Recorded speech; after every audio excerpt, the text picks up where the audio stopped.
Year of the Water Snake, yan, batay po sa Chinese astrology, ang papasok na taong 2013. Kaya naman mabiling-mabili na sa Binondo ang mga figurine at iba pang bagay na may kinalaman sa ahas. Sino-sino naman kaya ang mga seswertihin sa 2013? Alamin po sa report ng saksing si Mark Zambrano.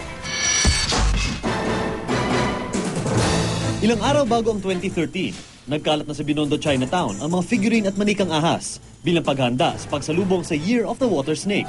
Ayon sa Chinese astrology, konektado raw ang ahas sa kagandahan, katalinuhan at ambisyon. Kaya swerte umunong magnegosyo sa bagong taon. This year is snake year. Ang snake, ang characteristic niya, tahimik siya.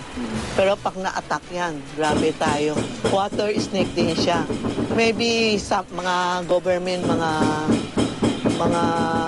may problema din sa mga politics. Away-away, ganun. Tapos, kasi water snake siya eh. Baka din, may calamity din tayo. Pasawiting positive, gaganda ang buhay natin. Pero hindi raw ang mga ipinanganak sa Year of the Snake ang pinakaswerte sa 2013, kundi ang mga isinilang sa mga Year of the Rat at Dog. Lapitin naman daw ng pera ang mga ipinanganak sa mga Year of the Tiger, Ox at Horse. Karagdagang pag-iingat naman daw sa kalusugan ang kailangan ng mga ipinanganak sa ilalim ng Pig, Monkey, Tiger at Rabbit sign. Para sa mga gusto ng dagdag swerte ngayong Year of the Water Snake, heto ang prosperity basket na pag nilagay sa loob ng bahay ay pinaniniwala ang magdadala raw ng magandang kalusugan, kayamanan at kasaganahan. Kung may negosyo ka, ang unang kita ng taon ay ilagay raw sa angpaw para swertihin.